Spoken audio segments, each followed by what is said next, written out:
Well, welcome everyone to Real Balance Global Wellness Services free monthly webinars. Real Balance brings these to you once a month, and just to let you know, they are always archived at realbalance.com in the resources section. And this one will be there in probably about 24 to 48 hours. So you can always share that with people, let people know about it, and spread the good word. So just to let you know, Real Balance Global Wellness Services is the premier provider of health and wellness coach training. We have trained over 9,000 health and wellness coaches all around the world. I'm one of the original founders of the National Board for Health and Wellness Coaching, and we are fully approved by them, as well as by the International Coach Federation, not just for continuing ed, but for approved coach-specific training hours. So check us out for the best in health and wellness coach training. And of course, we have always been doing live interactive webinars, and we'll be doing even more of those now. So let's get underway. And I'm really happy to introduce a dear friend of mine, a wellness professional that I've known for many years, Dr. Joel Bennett. Hello, Joel. Hi, Michael. I've just got to tell people this photo is one that I took of Joel in Banff National Park in near Alberta, in Alberta, Canada, when he and I did a workshop up there for the North American Employee Assistance Association, right? Employee Assistance Society of North America. ISNA. Yes. So the way this works is all of you are muted upon entry, and you can use your Q&A function or your chat function. And what we're going to be doing is at various times throughout the webinar, we may be asking for some input from you. And then also we'll be having some time at the end of the webinar for a real Q&A type session. So Joel Bennett's bio is way too long for a PowerPoint slide. So I cut it down a bit here, but just to let you know, his organization is fondly referred to as OWLS, the Wise Owl, but it really is about wellness and learning systems. And Joel is a psychologist who is also very much a organizational development researcher when it comes to psychology, really looking at creating healthy work cultures from the inside out, as he says.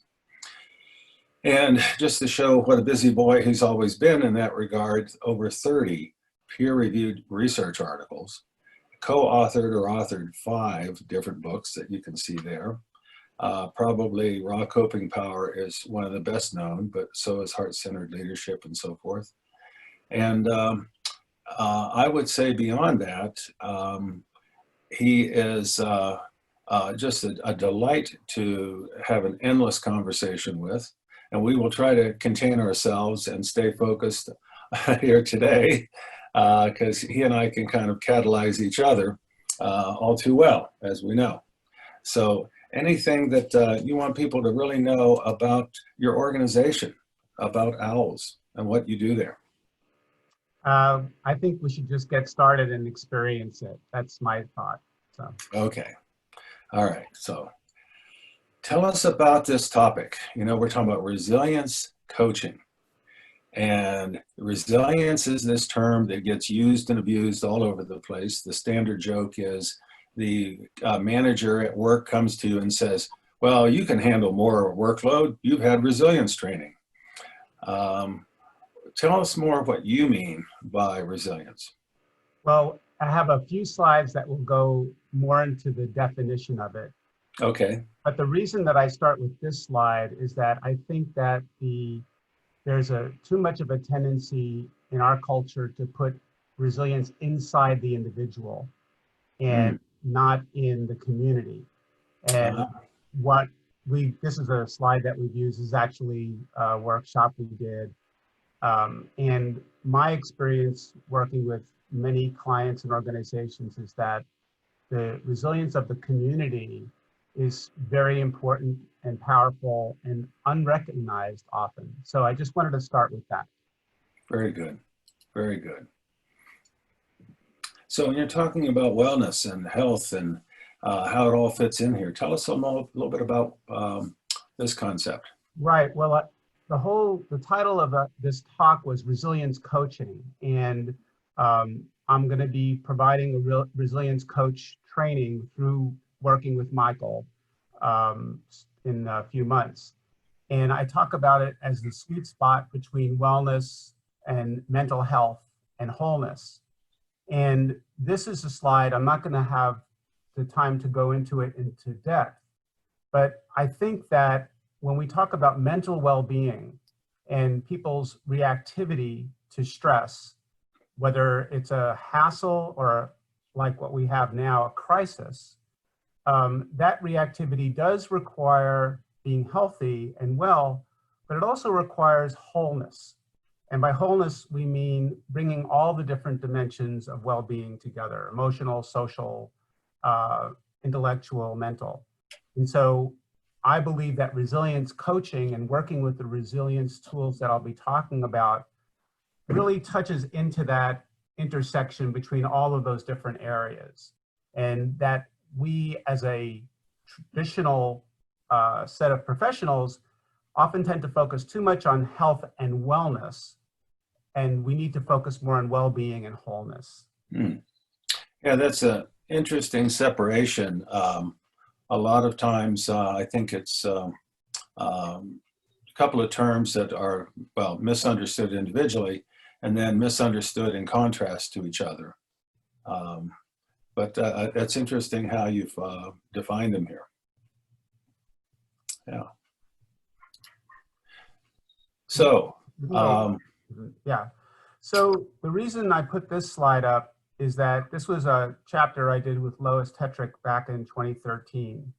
And you can't see it, it's kind of grayed out, but the center area there is what we call the we in wellness, going back to the community or the team.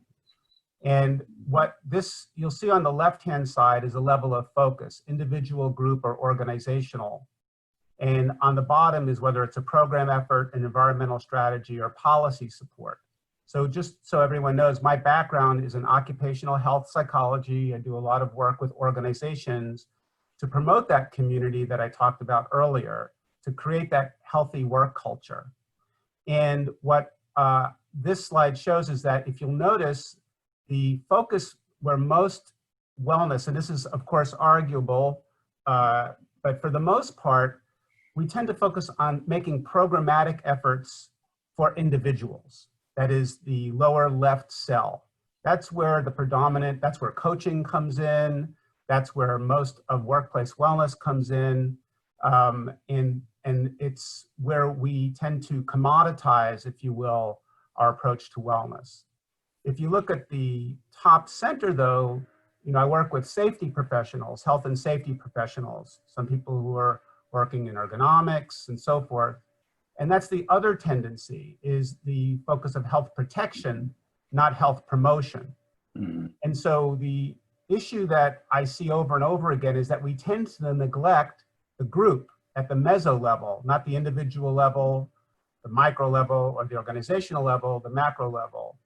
And what I've seen in our research is that when we focus on bringing people to connect together, connectedness, social support, social capital, it has a ripple effect on these other areas. And that's what I call wholeness from the inside out. So the reason I'm showing you this is that because as we go into resilience coaching, the work that I've been doing really draws from this bigger picture and what I call the we in wellness. Yeah, I really like that because something that we have found is something that researchers have found is that lasting health behavior change is correlated mostly with only two things that they can figure out anyway. They really don't know enough about it, what makes it last, but it's a shift in self-concept and community support. It's overwhelming. The evidence on community support, belongingness, social capital is sort of like the secret sauce for sustained change. That's awesome. Yeah. So tell us about how this plays out in your book, Raw Coping Power, and Well, it's been an evolution. So the original evidence-based models that we use, team awareness, team resilience, and our small business wellness initiative, had all of these different components. You can see these different segments. So we do exercises to build meaningfulness in the team, compassion training, fun exercises to celebrate, review of values and policy. A big part is confronting the enabling that goes on in organizations and in relationships where people enable each other, tolerate, look the other way when they see behaviors that are unhealthy. So that's where we train on our nudge compassion model. And then of course, reviewing the EAP and benefits. But we also have, this has been for 20 years, a module on resilience. And about 10 years ago, what happened was I found that organizations, even though there's established research on these original evidence-based models, they weren't using them. But what they were interested in was stress management and resilience. So I carved that one piece out, and then that went into training I was doing with the National Guard on resilience. And then from there, I wrote Raw Coping Power. And now I've been doing a lot of resilience training on just that particular segment, and have trained close to 300 facilitators in the past few years. That's great. That's great. Yeah. So what do you mean by from aphorism to authentic? Okay, so what I'd like to do, Michael, is give people an exercise. Okay. And this will go through each one of these. So in a minute, everybody, I'm a real believer in not talking, but in immersion and in experience, especially when it comes to resilience. So in this presentation, I have a number of exercises. We may get to more than one, but for now, we're just going to dive in to this initial exercise. And this exercise, you're about to see some aphorisms, otherwise known as meaningful sayings. And I'm going to ask you to reflect. I'll read them to you slowly.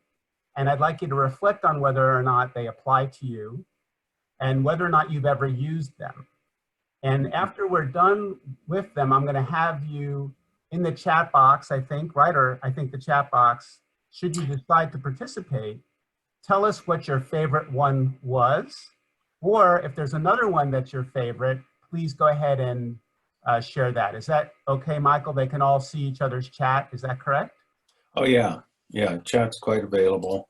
And also, let me know if you want me to, if you have slides for these aphorisms. Or yeah, they're all about to come up next. Oh, okay, perfect. Just give me the nod to advance them. Everybody kind of get centered. Use your time now for yourself and just sit back and reflect. So let's start with the first one. Okay.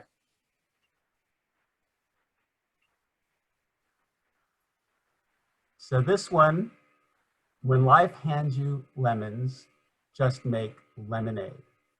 When life hands you lemons, just make lemonade. We won't comment on this. I just want you to reflect on whether or not this applies to you, whether you've used it.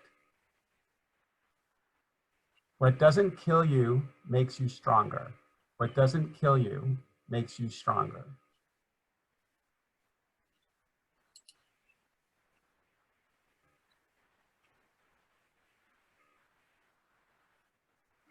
Instead of complaining that roses have thorns, be glad and grateful that thorns have roses. Instead of complaining that roses have thorns, be glad and grateful that thorns have roses.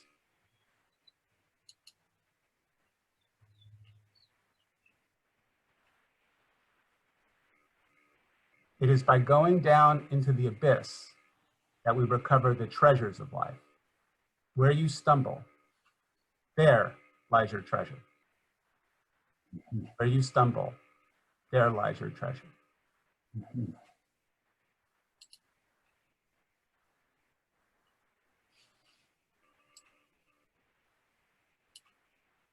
Keep breaking your heart until it opens.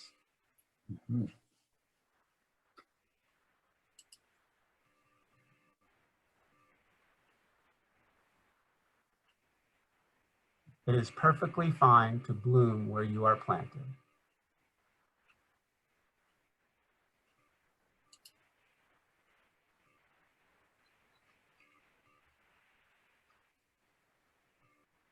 A single twig breaks, but the bundle of twigs is strong.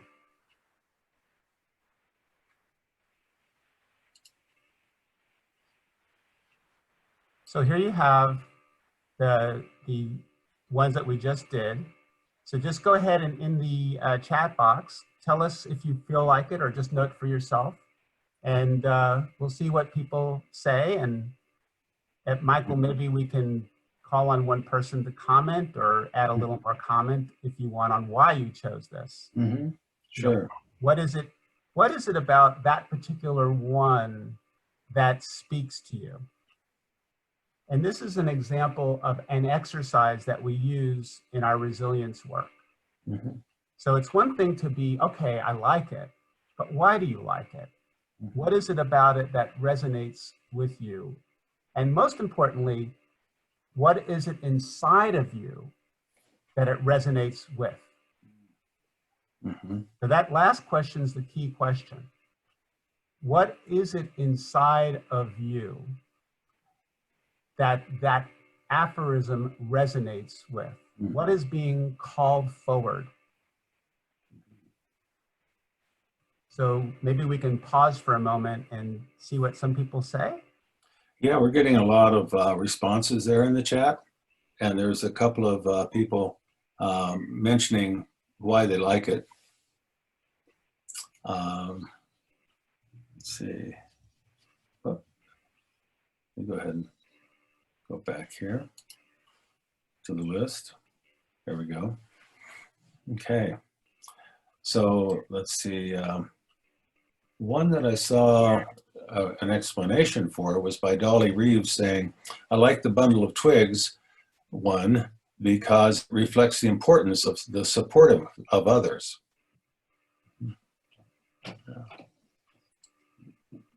And we're getting a lot of, just a whole variety, a lot of bloom where you're planted.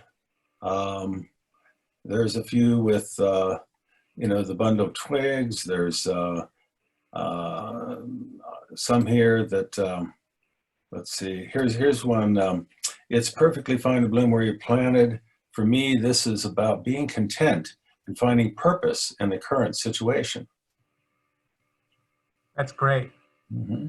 Yeah, so Michael has taught us about asking powerful questions in coaching. And so those are the first set of questions, but I also, if not today, really think about or journal, what is it inside of you that is resonating with this? Mm-hmm. What is it about your being, your self-actualization, your soulfulness that resonates with this quote? So we can move along, and is that okay? Yeah, well, Janet has a good one here. She's saying, when life hands you lemons make lemonade. I like them all. And right now with COVID-19, my need to do everything online is helping me build capacity and confidence to provide webinars. Oh, there you go. yeah. So that means confidence and capacity. Is that, you said that was Janet? Yeah, Janet DeLong, yes. So Janet, that would say that inside of you is confidence that's already there, right? And what this is doing is it's sort of irritating that. And confidence is one of the 5 C's in resilience that we talk about. There's confidence, commitment, centering, compassion, and community. So the fact that that quote is bringing you back into your confidence is what really resilience is about. It's touching into that raw coping power that is innate, that's your birthright, that's already there for you. Mm-hmm.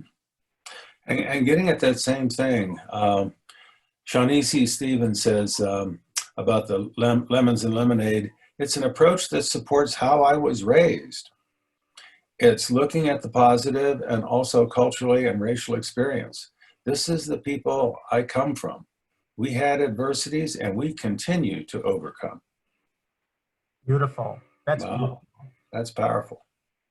And so this whole process that we're doing right now, it's a simple exercise, but if you're a coach, you can actually use this to kind of draw some of these strengths out and get those stories, just like the story we just heard. And from Lindsay, what doesn't kill you? Because we have all thought we couldn't do something. We do it. Build confidence and shoot for a higher goal. So someone asked to restate the 5 C's. They are confidence and commitment. And I'll stop there because our culture in the US tends to focus on grit and mental toughness, just those two. Mm. But the research we've done and in our resilience programs, the other one is centering, which many people associate now with mindfulness, but anything that allows you to pause and reflect and center, that's the 3rd C. And the other two, actually, in some cross-cultural research on resilience, you'll see these other two being mentioned more frequently, and those are compassion and community. So especially in Asian countries and in some of the Eastern Europe countries. So centering, community, compassion, confidence, and commitment. Let's move along, Michael, if that's okay. Sure. So as you now, what's real important is that the sharing that just happened, listening to each other and having that sense of hearing what other people said and seeing that other people said what you said and hearing those stories is what we're talking about. It's not just individual one-on-one, but it's sharing together, right? So that's what we're doing here. And so I want you to think for a moment, what heart space opened up in you, what resonated inside of you as you participated in that exercise. And if we were together, you know, we would share that. But I think what I want you to see is that it's not just you doing it, but us all doing this together. That's that we in wellness. Yeah. Well, and I think what people probably saw as they, you know, scrolled down through the chat was, hey, a lot of other people like the same one I liked for a lot of the same reasons. You know, here I am, I'm kind of feeling validated. And that's what we need, especially now, is tapping into that communal resource of raw coping power that we have as a community. Right. Reinforce that and to strengthen that and reflect on that wholeness that I talked about earlier, that we are a whole community right now and here. And if we continue to take the inspiration from that out into our work, take the inspiration from that out into how we work with others, it's a very powerful transformative force.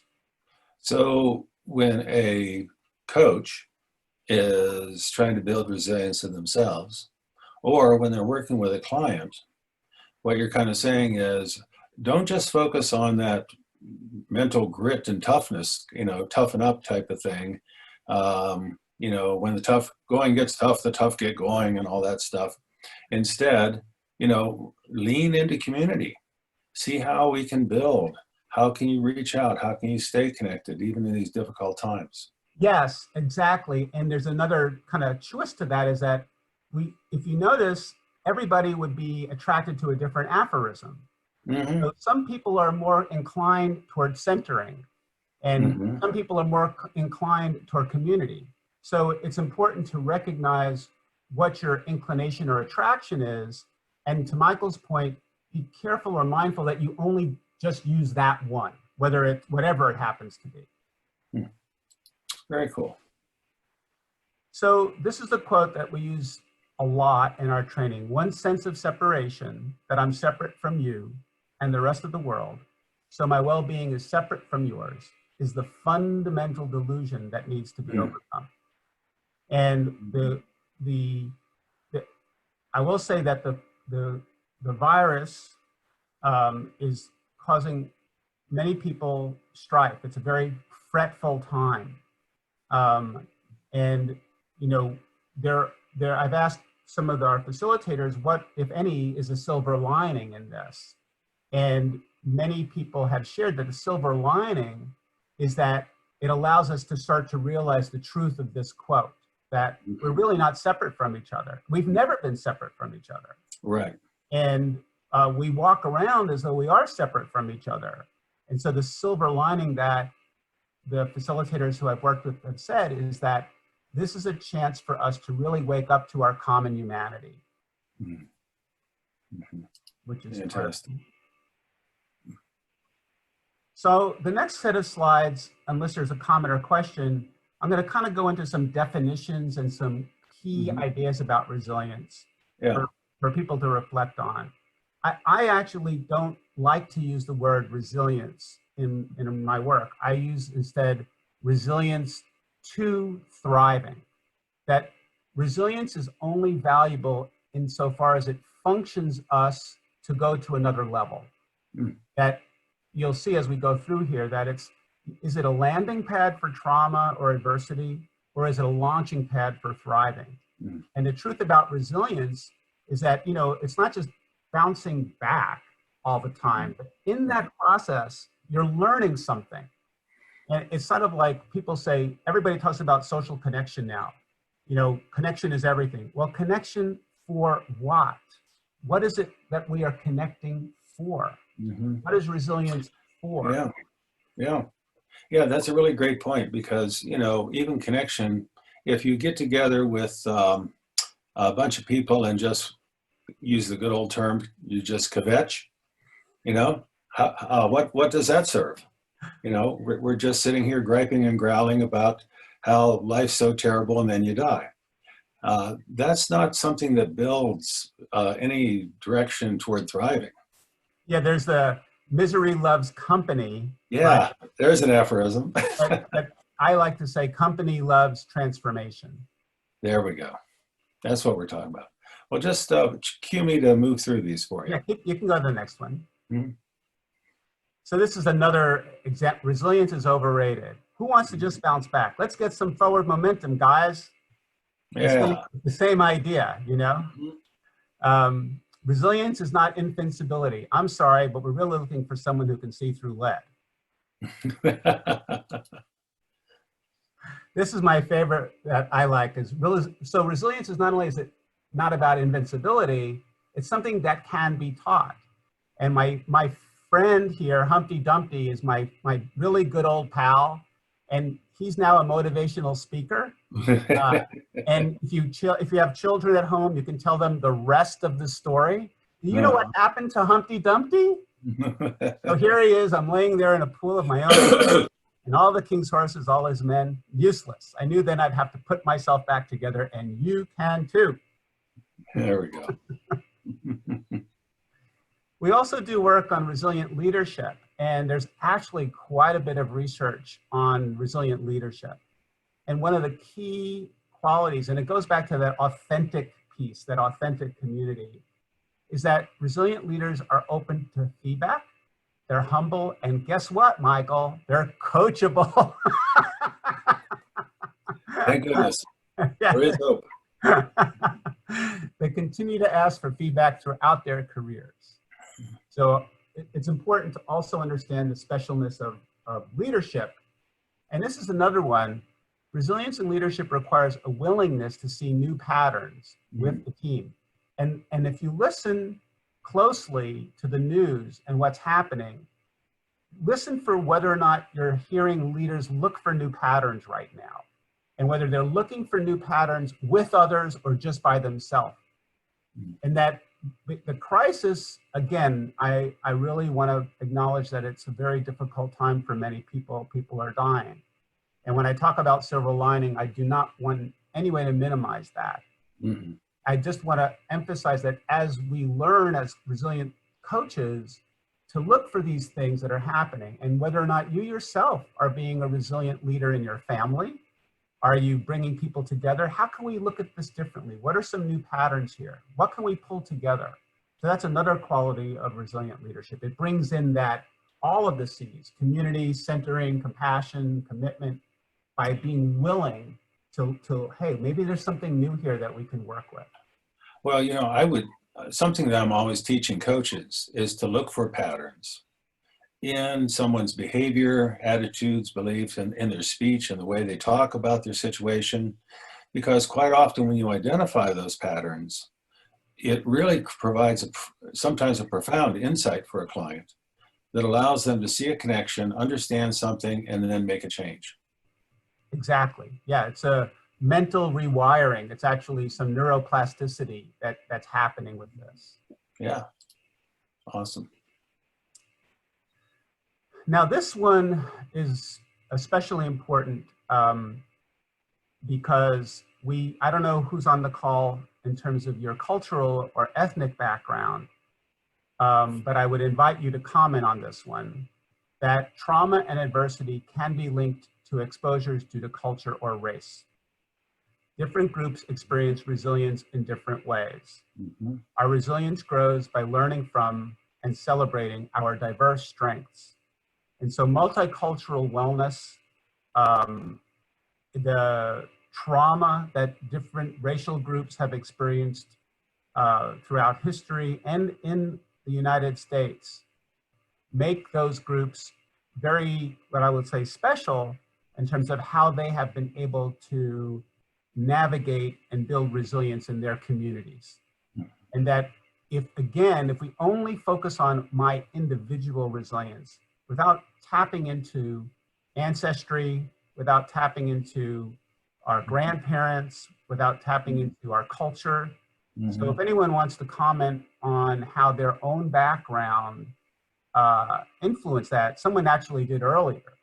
But it's another thread that's really important to talk about. And I don't know if you know, but money is coming now for Native American cultures in our country right now, if you look, are very, very susceptible to the virus in a way that no other segment, to my understanding, that no other segment of the country is.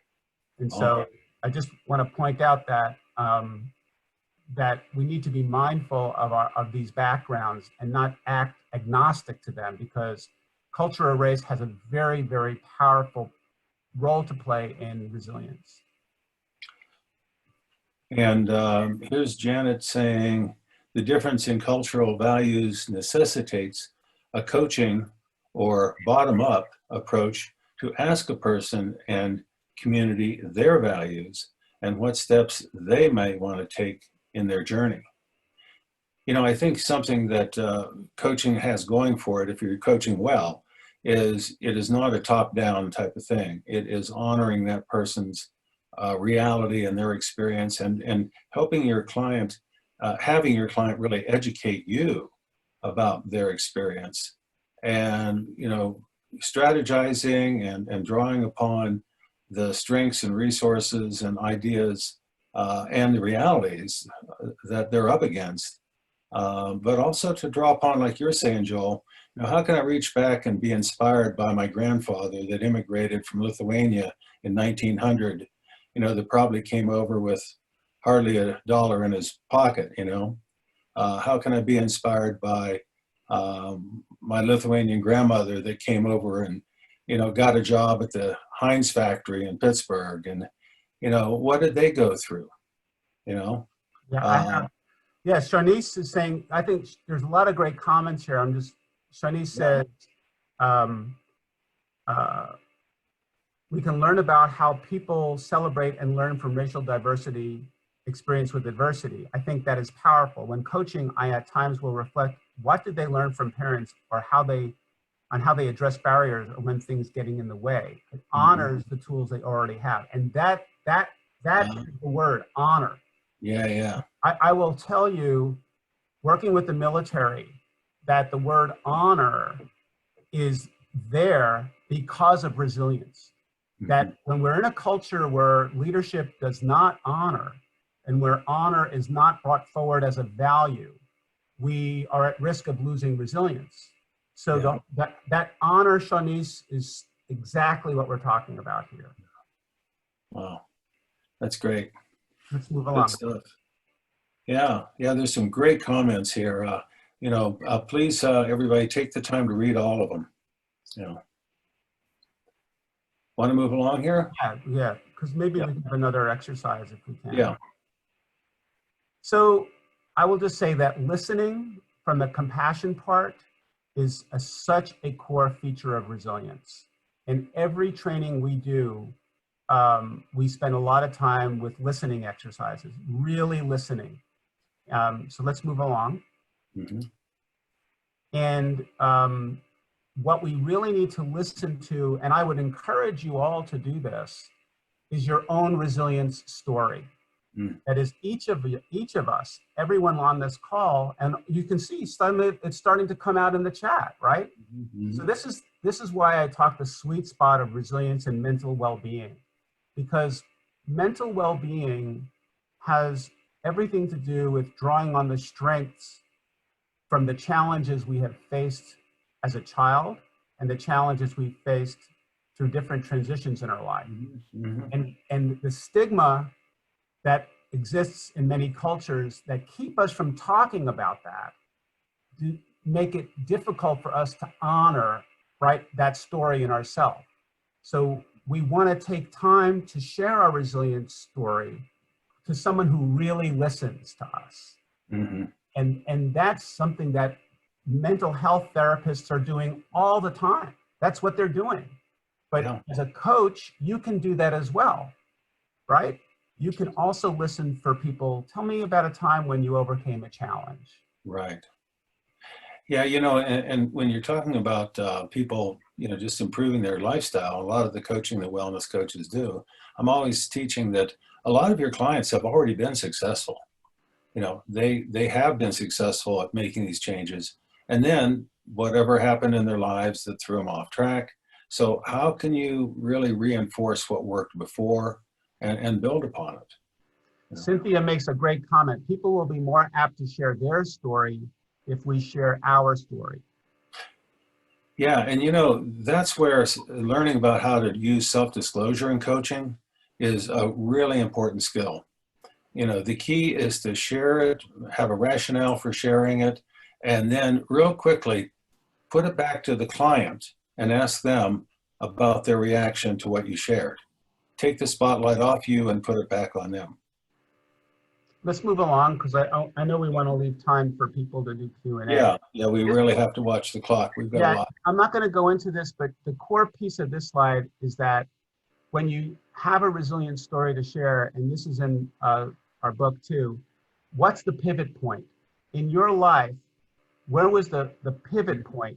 Whether it was a crisis, wake-up call, accident, advice, it could have been a book, a look in the mirror moment. Just, we'll move on from here, but think about, when you go back to the aphorisms, it's all about a pivot point. And this is just do's and don'ts of really listening. We can move along. I think most people know this. Keep going forward. So this is a video, Michael. I think it should play, because the whole idea of the transformation before you start it has to do with understanding this evolution from not just bouncing back from stress, but like I said, evolving from it. So go ahead and play it and see if it works. Okay. Hopefully it'll work. If not.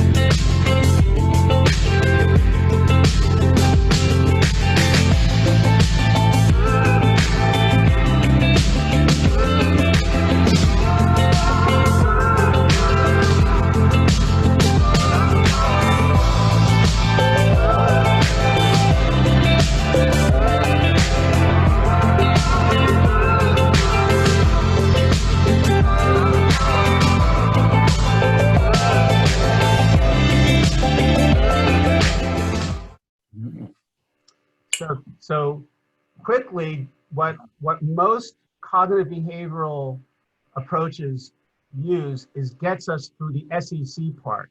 How do you evaluate what's going on? How do you frame it? How do you reframe it so that you can cope? What we're talking about is going to the RET part, which is, okay, wow, you got through that. What does that say about you, right? What else can you do next? Can you take that to the next level, right? So when we do the resilience coaching class, this is a core tool that we use, kind of like walk through. There are very specific tools that you give clients for each of these 6 pieces. You know, as you say that, I think a real key coaching skill here on the R part to build resilience is acknowledgement. You know, people often do not give themselves nearly enough credit for what they have gotten through, what they have accomplished, how they have found a way to be resilient and survive and thrive. And a coach really needs to acknowledge that, point that out, you know, really reinforce it. Well, everyone who shared their resonance earlier with an aphorism, when I ask that question, what is it inside of you that resonates with that, that's what Michael's talking about, to acknowledge yourself, right? And say, oh yeah, wow, of course that was difficult. Of course I would kind of have that reaction. It makes sense.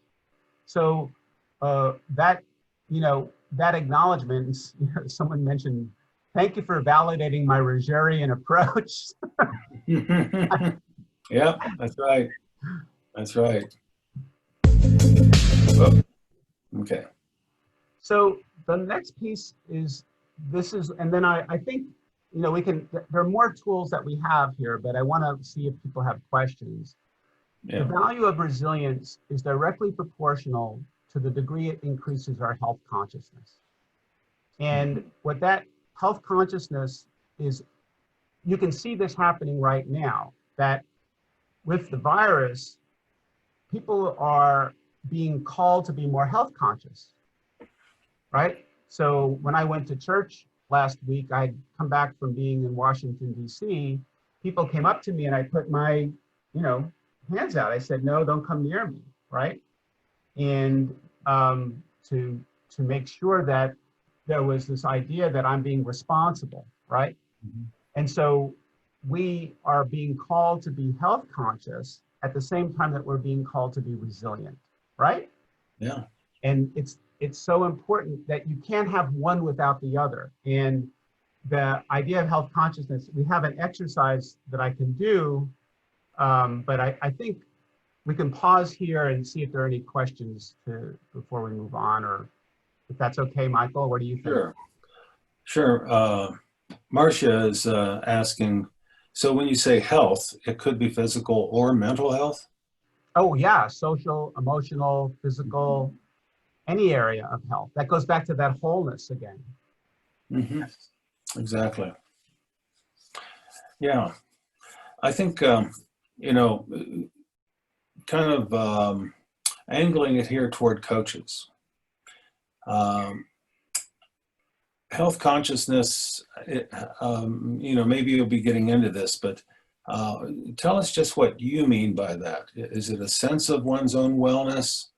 Is it conscious awareness? Kind of living mindfully about your lifestyle and how it affects your health, all those things or more? Yeah, it's all of those things. And I've got a number of blogs and research, and we do a training on it. Everything you just said, the key thing is for people to recognize the difference between health consciousness as a trait, health consciousness as a state, and health consciousness as a process. Just like resilience. So let's say, people who are more resilient than others. People, if I asked you who in your family is most health conscious, you'd be able to distinguish that it's a trait. Then there's a state where something happens, like you're at a party and everybody's, serving all kinds of bad stuff, chocolate brownies, and you're like immediately like, okay, you go into this health conscious state, right? So that's a state. The process, though, is when we know what our risk factors are, whether it's, mental, self-abuse, self-judgment, treating ourselves badly, whether it's physical, like I just mentioned, not eating well, right? Whether it's relationship that you get triggered in. So in your life that you've developed this process for anticipating, okay, I need to be aware of the triggers here and take corrective action, right? That's the process of health consciousness. Just like the process of resilience is, okay, I'm bouncing back. Now, what can I learn from this? So health consciousness is something that we can learn, just like resilience is something we can learn. So in the plain speaking way, it's what Michael said, is you're mindful of what you're doing with your mind and body. You're mindful of what you take in, especially, not just what you take in food-wise, but the media. So one last point on this, if you're health conscious, you're not going to be reacting to every little thing that's coming across the media right now. You're going to say, wait a second, process this, right? And be very careful about everything that you take in. That's an example. Yeah, so like Marcia continues to say, we're talking about a very holistic view of health, not just physical health. We all know people that are, workout fiends and, health nuts and all that kind of, stereotyping. But what we're really saying here is health consciousness is about all these different dimensions. Yes, it's that well-being and wholeness, not just health and wellness. Yeah, I mean, when we say well-being, it's really a whole person wellness approach. Yeah. Okay. Want me to move along? Yeah, unless there's questions, we can move on, see what we... so this is the actual health consciousness worksheet that we use. And so the first step, I'll walk you through it, is reflect on the past 24 hours. Which of the following triggers cause you to weaken in your health consciousness? That is, you were reactive, you tuned out, you zoned out, you lost presence. So did you was a trigger pain, anxiety, tension, drowsiness, fatigue, distracted, weight concern, too much caffeine, too much sugar, too much fat, alcohol, too much work? Did you react to media, negative thinking? So just right now, if you want, you can put it in the chat box to go along here. Let's do this. Did you have a trigger that happened? And it could be anything. So yeah, you'll have a copy of this, but for now, just follow my words. Did you have a trigger that happened in the past 24 hours? What was it? Yeah, too much news. Good, just what was the trigger? Right? Tension, pain, distracted, whatever that trigger was. So that's the first step. The second step is, from the categories below, select all those you can right now feel that you can get in touch with. So this is contemplating and invigorating your health conscious resources. So on the left side, there's self-awareness. So I'll read these and just listen and see if this is a resource you have. I attend to my health. Self-responsibility, I take care of my health. Health motivation, I want to be healthy. Informational effort, I get needed information. Consumer awareness, I discern what's best for me right now amongst all the different things that are available. Mind-body practice, I have a daily practice. So what you're doing is you're starting to resource and remind yourself. And then on the other side is, I am strong in these different areas of well-being. Are you strong in physical well-being, diet, exercise, and rest? Are you strong in intellectual well-being, curiosity, learning, creativity, emotional well-being, calm, centered, attuned, social well-being, friends, support, affection, occupational and financial well-being, and spiritual, meaning, purpose, and gratitude? So all you're doing right now is touching back in and what resources do you have? So those are the first two steps. Let me clarify something. I'm noticing in the chat here.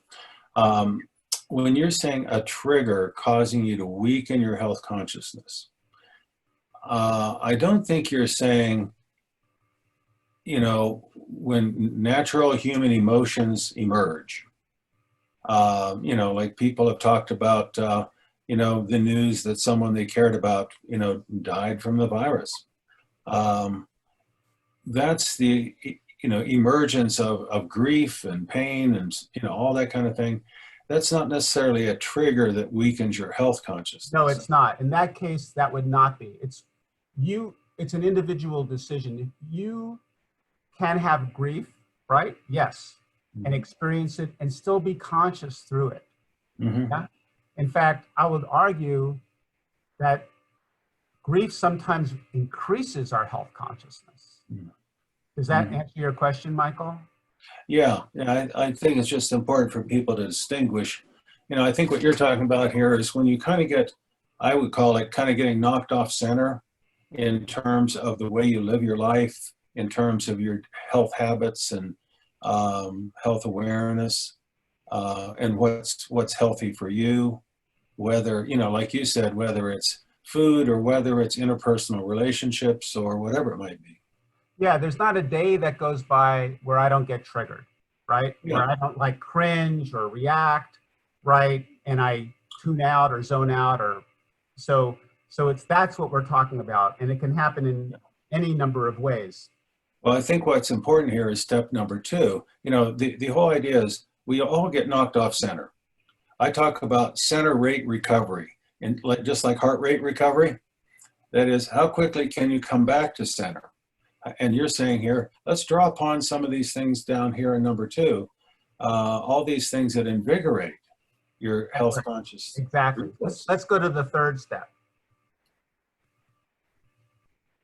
So try to remember what you said for steps 1 and 2, because we'll hopefully have time and we'll go through the last step. So very quickly, in response to the trigger that you identified, so for example, getting depressed listening to the news, have you, in response to that, chosen a less effective behavior? For example, ignoring, avoiding, stomaching, tolerating unprescribed prescription use, unhealthy winding with drugs, alcohol, shopping. You can shop online, eating, media, even go to more media. Some people, they get caught in a negative loop, right? Oh, yeah. Self-shaming, victim, drama, rage, collapse, wall off or hide. So in the past 24 hours, did you choose a less effective behavior? Not at all, a little, some, or a lot? So to go to your point, Michael, what we're doing in building health consciousness is being aware, what did I actually do? Yeah. Yeah, becoming aware of your own patterns again. Yeah. So if you selected a 1, 2, or 3, what were the benefits of choosing that action? That is, there's always a benefit of choosing an unhealthy coping reaction. There's always a trade-off. Right. So, Dolly here says that she gets a little brief amount of energy when she turns to sugary stuff. So yeah, good example. I'm not applauding you for doing it. I'm applauding you for that's a good example, right? Perfect example. You know, I think that's the thing that we always struggle with in wellness.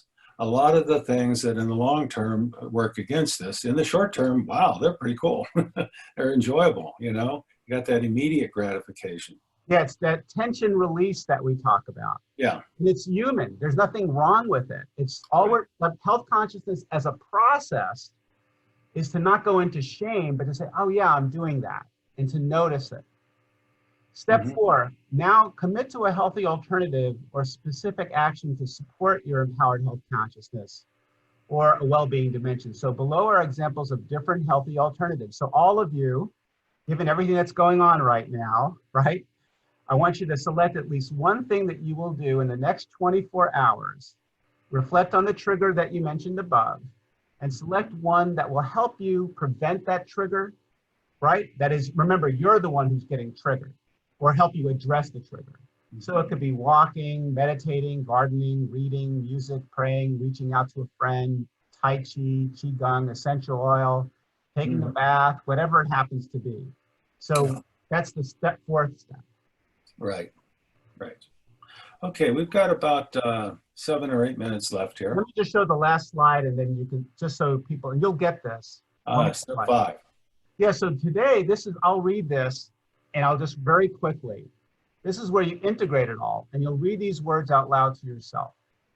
So today, I choose to stand above and outside the triggers that happen in my life. I have, right? So whatever it was, I have physical well-being, emotional well-being, self-awareness. I have those things. If and when I choose a less effective action, such as eating sugar, I respond by being kind and compassionate to myself. It is all good as I am growing in health consciousness on a daily basis. In fact, I now commit to going for a run. I truly enjoy waking up to my own well-being. I like taking corrective action. I value staying conscious. I readily embrace ongoing healthy lifestyle change. And in all of this, I play my part as a responsible human being. My own health behaviors have a positive ripple effect. Knowing this, I am filled with energy, motivation, and compassion in my exciting wellness journey. So that's the integration of all the work in the previous steps. Very cool. Excellent. Okay. Well, if you'd like to get access to some of these tools and some of these resources, send Joel email, just connect with him directly on those. We will be having the entire webinar, in our resources section, available as a Zoom recording that you'll be able to view and, do so on your own time. If you'd like to get a PDF of the slides, we can also arrange that. That you could do by contacting, well, let's see, probably contacting us at Real Balance would be the way to do that. And we can set you up with that. And I'll show you the contact info in just a minute here. So further questions, we've got about 5 minutes. Let's just take questions for maybe 2 or 3, and then we can wrap it up with what's coming up next.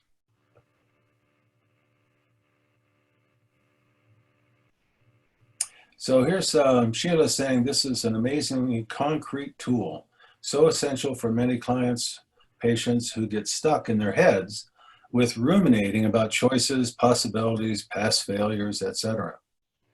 Yeah, it really is a, getting unstuck, moving forward type of tool. I like that. So that's the kind of thing that you're talking about when you're talking about resilience coaching, right? Yeah, and I think our coaching class is starting, May 6th with you. I think that's the date that it starts. So that we'll go through how to use that tool in that class. Mm-hmm. And other tools like what other ones that you saw here. But yes, the whole idea is giving people an opportunity. It's not the tool, but it's how you as a coach work with the person to help them work through and get back in touch with their own raw coping power. Yeah, in fact, May 6th, at 2 different times a day, we have the Resilience to Thriving Coach training being offered. And if you just go to the Real Balance website, you can find that information there under our advanced webinars. And that's realbalance.com. Very easy. Yeah, and you'll get, when you get this deck, you'll get that PDF of that 1-pager as well. For now, you don't have to sign up for that to get that PDF. I want to be clear. Mm-hmm. Yeah. So Joel, I really want to thank you for doing this for the webinar, and we're getting a lot of thanks here as well. Let's see. And when will it be offered again? Do you mean by that the resilience coach training? We don't have it on the calendar yet, but if you just sign up for our newsletter, and let me just go ahead and give people the information here of how to do these things. First of all, we are going to be doing a very special webinar on April 24th, looking at wellness coaching in the time of COVID-19, self-care, and helping others. So it's the self-care of the coach in the middle of all this. I know a lot of you are really connected to the medical world and everything that's going on there, and also how to help other people. There's some real special aspects to this. I'm going to get together a couple of panelists to really share some really good information on that.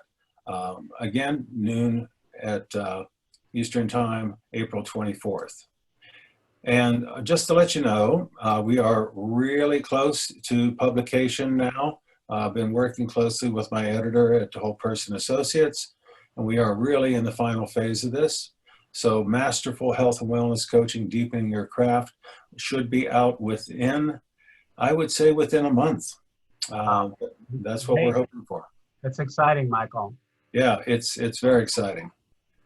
I really wanted to share what 9,000 coaches have taught me. And please stay connected with us. Follow our blog. There's a B for blog button on our website, on our homepage, but you can also go to this address as well. And check us out for live interactive webinar training right from your own home, where you're probably getting very familiar with being right at your own home. And feel free to get in touch with us.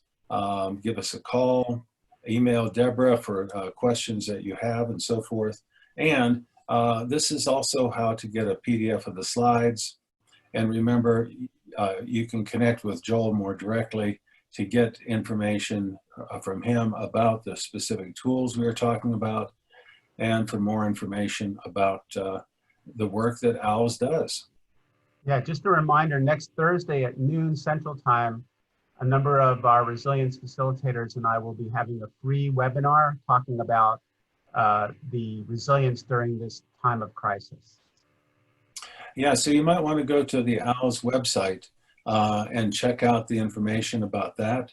Also, Joel and I both are very active on Facebook and LinkedIn and so forth.